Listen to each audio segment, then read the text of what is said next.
I'm joined today by one of the world's leading local SEOs who specializes in the automotive industry. He is an experienced conference speaker who loves to entertain the audience with his movie slides. Welcome, Mr. Greg Gifford. How are you? Wonderful, thanks. How are you doing, Greg? I am wonderful. I'm getting ready to head over to Brighton, so I'm looking forward to some good fish and chips. I'm looking forward to seeing you there, yeah. That'll be great. But with regards to SEO in the year 2020, would you call yourself a local SEO at the moment? Is that how you describe yourself? Yeah, definitely. And do you think you're going to be describing yourself as that in the year 2020? You know, I don't know if we'll still call it that.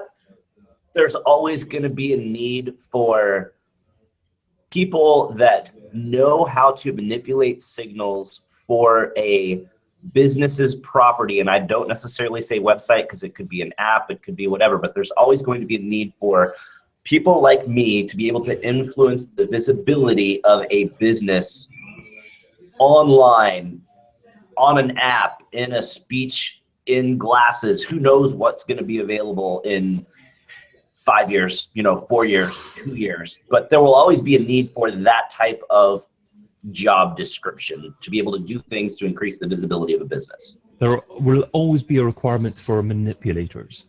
Exactly. Don't tell my wife we're calling me a manipulator now, though. That could get pretty ugly quickly. So, I mean, SEO involves so many different things now. Do you think that it'll still be realistic for an SEO to do everything that falls under the SEO umbrella? Will SEO's name be changed because there are too many things as part of the game? I mean, there have been people trying to change the name or the job title of SEO for a couple of years now because it's moved so far beyond just optimizing for search engines. But with the rise of voice search, digital personal assistants, whatever you want to call it, the way that people are searching is changing. We're getting apps. We had Google Glass that failed, but there's all sorts of patents and prototypes for contacts with augmented reality, and maybe now something in that direction comes out. We've got VR coming out now. There's so many different modes that people could be using to search. Maybe it's not SEO anymore. Maybe it's online visibility coordinator. I mean, who knows what it's going to be called, but regardless of what you call it, like I said, we'll still be the people out there manipulating those signals, helping those businesses get more visibility. And helping those businesses. So do you think that the majority of businesses will still be relying on external consultants or services in order to actually help them appear higher up in the search engines? Or I think on the small business side, which is primarily what I'm used to dealing with since I do local, I think there's always going to be that need for an external consultant just because things are so complicated, and I don't see them getting any easier as time goes on and the technology advances. It's probably going to be more complicated. Now, sure, we've got rank brain and machine learning and all these things coming out that are going to influence what those ranking signals are. And humans won't really know anymore, but there's still going to be all these tinker guys out here that are going to do tests and figure things out. We're still going to be able to determine what signals matter the most. And we're going to, now you'll have the big brands that are going to always have people in-house that figure these things out. But for the small mom and pops, the doctors, lawyers, plumbers, electricians, pizza delivery guys, car dealers, that sort of thing, I think there's going to have to be that external person helping them out because it's just too much for the small business owner to have to figure out and learn and keep up with. So in terms of the activities that an SEO does, what are the things that you're doing now that work effectively now that you think are unlikely to work in 4 years' time? I would love to be able to say links won't matter in 4 years. It would be a wonderful world if we could switch off of that because it's still too easy to game. But I just don't know how quickly they're going to be able to figure something else that works better.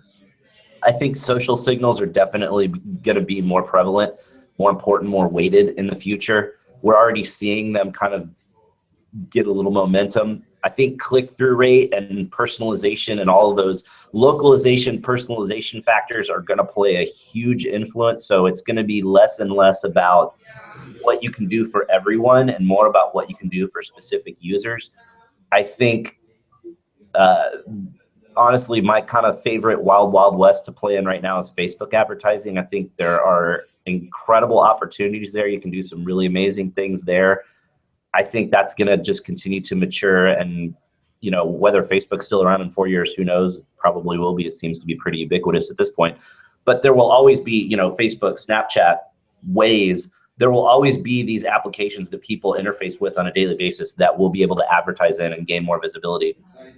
Beacons, I mean, we've got beacons now. I mean, this is the beacon system that we use. I mean, this little device here can make a huge difference for a business if you've got that running in your business and you're tagging people and popping up messages on their phone, or you're tagging people and you don't care about the phone message, but you're tagging them because then you can load it into Facebook or Instagram or Google and create a custom audience and then run your retargeting at actual foot traffic that was at your place of business. So there's a lot of exciting things going on that I think are going to change how customers interface with businesses and how the businesses target those customers. But I mean, luckily, there's a lot of smart people around figuring these things out and sharing the information with everybody. So you mentioned possibly an increase in social signals as a ranking signal. If that was the case, I assume that you're talking about authorities and relevant users within an industry talking about something as opposed to simply number of likes or retweets or something like that. Yeah, I mean, number of likes is a point chase after. That's way too easy to game. Number of retweets, obviously very easy. I don't think it should be very hard for them to determine a way to figure out if the social signals are legitimately honest, real profiles talking about engaging with the business. You can also tell if the business is interacting with their customer base on social or if the business is just broadcasting out. Obviously, a business that has followers or even people that aren't following them but that interact with them, maybe on Twitter, but you know, the business isn't interacting back, that's going to be bad. But if people are interacting and the business interacts back and forth, and there's a lot of that social integration going on there between the two, I think that's going to be a powerful signal. I think the sentiment on social media could be good because you may have a business that's just getting absolutely trounced because they're getting so many bad comments online. That's going to have to play into it as well. So it's difficult, but it shouldn't be too hard to obviously, hey, these are a bunch of fake profiles that are just retweeting everything. Okay, those won't count in the algorithm. Or hey, this is a local business in Dallas, Texas, but they've got 5,000 followers in Bangladesh. Okay, those 5,000 followers, nothing of that is going to count towards the algorithm. So I would think it should be pretty easy, but hey, I don't work at Google, so. So, I mean, Google over the last year or so have developed a bit of a relationship with Twitter, obviously incorporating some tweets in its search result. Is it going to incorporate more social results into its search results?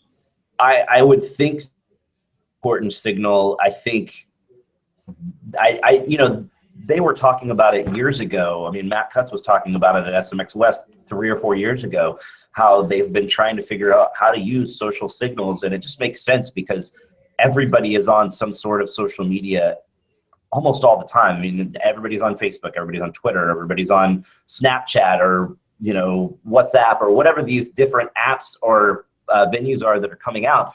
People are playing on social, people connect on social. It's a much more realistic signal of the popularity of a site if it's got a lot of buzz on social than if it's got some links from some directory sites that some SEOs set up. So I think it's an important signal. It's just they've got to figure out a way to determine if those signals are legitimate or if they're manufactured or gained fake profiles that somebody can go set up. So that's the kind of difficult part that I don't think they've really cracked the code on it yet, but it's got to be something that it's got to be coming soon. I mean, you said you interviewed Rand on this. Rand has done click-through tests a million times at different conferences where click-through rate bumps somebody up in the search rankings. So we know that that's definitely important. That's a social signal. There's social interest, it gets bumped up. He's also done some experiments where they've got an island page that has no links to it, doesn't exist anywhere except for in and of itself. And then people go out and share social links, and all of a sudden that page starts to rank. Well, if Google's not using social signals, then how does that happen? So we know that there's something there already. They're at least playing with a little bit, and I think that's cool as the years go by. Are we likely to see a significant competitor to Google emerge over the next couple of years? It's going to be tough. I just don't know. I mean, the only way that I could see Google losing audience share is if they go so far in the direction of monetization with paid local results or all of the different shopping ads, and Google just continues to scrape content and show knowledge box and one box answer, just keep customers on Google and buying from Google, booking flights, booking hotel, doing all these things actually on Google. If they move too far in the direction of, hey, we're trying to make money and we're not trying to provide good results, that could start to aggravate people, and maybe people start jumping ship and going somewhere else. But I mean, it's so ubiquitous right now. They'd have to really screw up, I think, or something amazing would have to come out with some piece of new technology that we don't know about yet that just changes the way that people interact with the web and with the online world. Maybe that could happen.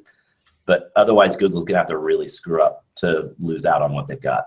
Well, you also talked about apps earlier on as well, and people are starting to search with voice, as you mentioned as well, Siri, Cortana. Could the next Siri search player that competes possibly with Google be that kind of search engine as opposed to more of a traditional search engine that produces some kind of SERP and a web page? Yeah, I mean, definitely so. I can definitely see it moving in the direction. I mean, we've got Siri, we've got Cortana, we've got the Amazon Echo, where people are they're starting to, the companies are in the direction of voice search. You're asking the computer something instead of typing it in, like Star Trek style. You're like, hey, computer, tell me this. So you're no longer necessarily interacting directly with the search engine. You're interacting with personal digital assistant on your device that will then query something and give you results.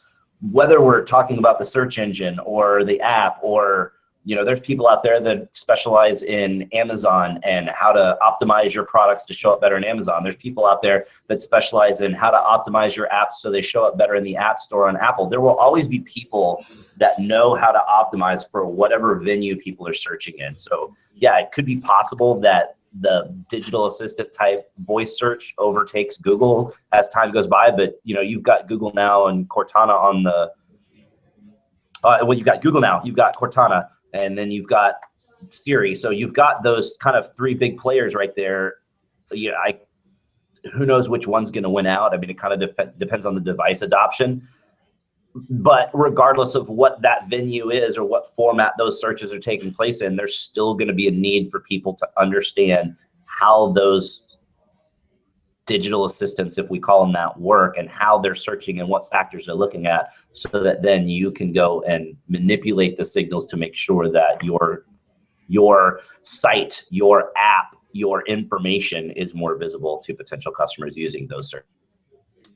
But at this stage, it still looks as if Google's SERP results page is still probably going to be in existence in 4 years' time. So, I mean, if that's the case, what do you think that might look like in the year 2020? All paid ads. It's getting pretty ridiculous. You know, who cares that the right rail disappeared? Whoop-de-frickin-do. Nobody ever clicked on it anyway. But with that fourth ad up top pushing things further down, you know, I play in the local arena. So whenever you're doing local searches, you're going to have the snack pack. So you've got a map and then the three results underneath that now got bumped down even further. So a lot of times on local searches of the fold, except for the paid ads and then a little sliver of the map. So I mean, Google's a company. They're out there. They're trying to make money. As they continue to monetize, I think we're going to see more and more paid options for search. There are a lot of tests in automotive right now where you search for a specific vehicle. Say you search for a Chevy Camaro, and then over in the knowledge box on the right, it's going to say, here are some dealers near you, and show nearby dealers, but that's a paid option. It's not an organic play of, here's your location and here are the dealers nearby. It's a play of, here's the car you're searching for and here are the dealers that want to pay to show up as a nearby dealer. I think there are going to be more and more things like that tied in these paid search results that appear to be more of an organic type of thing, but in reality, they're just trying to make more money. So I don't see that changing. I see that extending even further as time goes on. So will Google Plus still exist in 4 years' time? Does Google Plus exist now? I mean, really, now that Google is pulling all of the location information off of Google My Business profiles, all those profiles that you spent so much time building up in Places and then building up in Google My Business are now simply a social presence on a social network that like 5 people outside the SEO industry use. So they've pulled back so hard on it and decoupled Google Plus from all the Google logins. Now, just recently, they've allowed us to leave, people can now leave reviews for a business with only a Google account and not a full Google Plus account. I think it's pretty clear they're kind of giving up on Google Plus. I wouldn't be surprised if it just doesn't exist in another year or two. So does Google need more of a social layer? Might it buy something like Twitter in the future? I wouldn't be surprised if they tried. I mean, it would make the most sense for them to buy Facebook. I just don't think they've got the ability to, and I don't think Facebook's going to sell. But I think for them, it was a smart play to try to compete in that arena, tying in all of that social information to your user profile and gathering all that data would be incredibly valuable for them, both from serving up relevant search results to make sure that you stay on Google and from serving up relevant ads to you, because now they've got so much more information on you. It's just at the point that they tried to jump into the pool, Facebook and Twitter were so far ahead in the race, they're never going to catch up. So what does a website designer need to do to stay relevant over the next few years? We've seen the rise of responsive design. We've seen AMP pages come up over the last year or so. What else is likely to happen in terms of actually impacting the overall look and feel of pages? Well, as we see a continued increase in the availability of just ridiculous bandwidth, I think we're going to see more and more video everywhere. Video is just so much more engaging, so much more interesting. So I definitely see, kind of like when Flash came out and everybody was so excited because you had Flash intros that sucked. I don't think we're going to have video intros, but I think there's going to be just more and more video everywhere. Video converts better. And that's something I talk about in my thing in Brighton next week, is just how great video is and how awesome it is to convert more people and do more things on your site. So as bandwidth becomes less and less of a barrier, I see a lot more video coming. I see a lot more interactivity on the website because you can do so many more cool things when you don't have to worry about bandwidth and what you have to load in. Yeah, I mean, hopefully it's going to be clever video and part of relevant user experience, not forcing users to go through something before getting to where they want to get. Exactly. Yep. Yeah.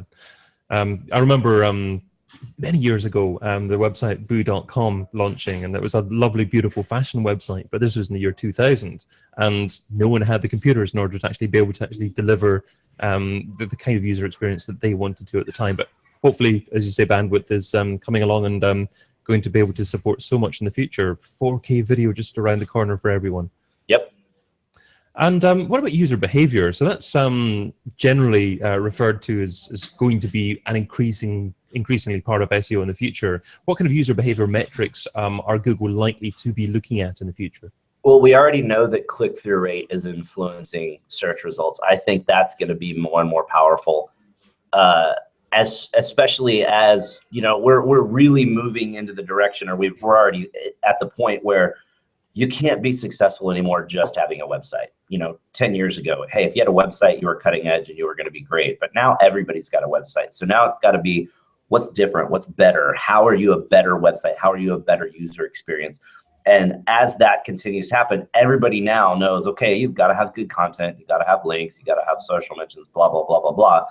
But click-through rate's really going to be pretty telling to Google for forever, because if you're clicking off of a search result, or if you're on Cortana and you're clicking into something and then you come back out and ask another question, there's that click-through rate, view-through rate, time on site that's a really telling metric, because you can see, did that person, or did they have to continue their search and refine their search to find something that was a better answer to the question that they're asking? So I think that's going to definitely increase in importance. I think localizations are really going to be even more and more exact as, you know, we move from iPhones that just have triangulation of cell phone signal to every phone and every mobile device has a GPS chip on it. And now it's not triangulating and knowing sort of where you are. Now they know where you are within a couple of inches. And as those things happen, and as we have the RFIDs and all these different things. It's going to be a lot more kind of like the Tom Cruise movie. Oh, what was that? I'm so awful. I can't even remember. Minority Report, where he's walking through, and once he got the other guy's eyeballs, all the ads flashing up were related to the guy that he got the eyeballs from, because it was doing the retina scans on the ads and showing you ads based on your specific needs. I think we're really going to see a lot of that moving forward, where a lot of, you know, the AdWords, the display, the retargeting, all of that's going to really be based on your past user behavior. And so the web or the search experience or the app experience or the voice search experience is going to be incredibly tailored, personally have done in the past. Okay, you also mentioned click-through rates earlier on there. Does that mean if your site currently ranks for broad terms that are to do with your industry but not precisely to do with products and services necessarily that you sell, and you're bringing in traffic that's not the most relevant, then that's actually possibly more negative than having less traffic but much more targeted traffic? Well, I think what's important about click-through rate is if you're showing up in the search results, and let's say you're on the bottom of page 1, but you're getting more click-throughs at the bottom of page 1 than the guys at position 5 or 6, then that's going to bump you up. Google can tell, hey, look, I'm serving up these options, but the guys at the bottom of the list are getting a lot more clicks than the people up above, or the people up above are getting clicks, but then those people are coming back out and clicking on something else. So obviously they're not finding what they're looking for on that site, and then that's going to shift the order of things. So I think bringing traffic in at all, as long as that traffic is engaged and spends some time on your site. So titles, meta descriptions, URL formats, probably the most important parts of on-site SEO. Yeah, So. and engaging content once they get there. You don't want to have all of this great stuff that shows up in the SERP, and then once they click over, it's a crappy page. It's got to be an engaging experience once they reach your website or your app or whatever it is that we're looking at, obviously 5 years down the road. Great. Well, okay. Well, just to conclude, what do businesses need to be doing now that would still be a valid strategy in 3 or 4 years' time, do you think? I think content is never going to go away as being probably the most important signal, because I mean, everything else we've talked about, user experience, all these things are based on what kind of content experience you've got on your. Having just a kick-ass content experience on your site will never decrease in weight as far as any search algorithm or search experience goes. Currently, links are still really important. I don't know how soon they'll be able to move away from that. They will always play some sort of a role. So acquiring good links, being a part of the community, getting relevant links from local businesses, incredibly important. And then when we're talking local search, your citations, your name, address, phone number need to be consistent. That's never going to go away. So you're always going to need to make sure that you've got great content, great links, and a clean citation profile. And the weight of those things may change over time, but those 3 things will always be incredibly important when it comes to local search. Greg, thanks so much for joining us. How can people get hold of you? You can follow me on Twitter at Greg Gifford, or you can shoot me an email at ggifford@dealeron.com. Great stuff. Thanks again.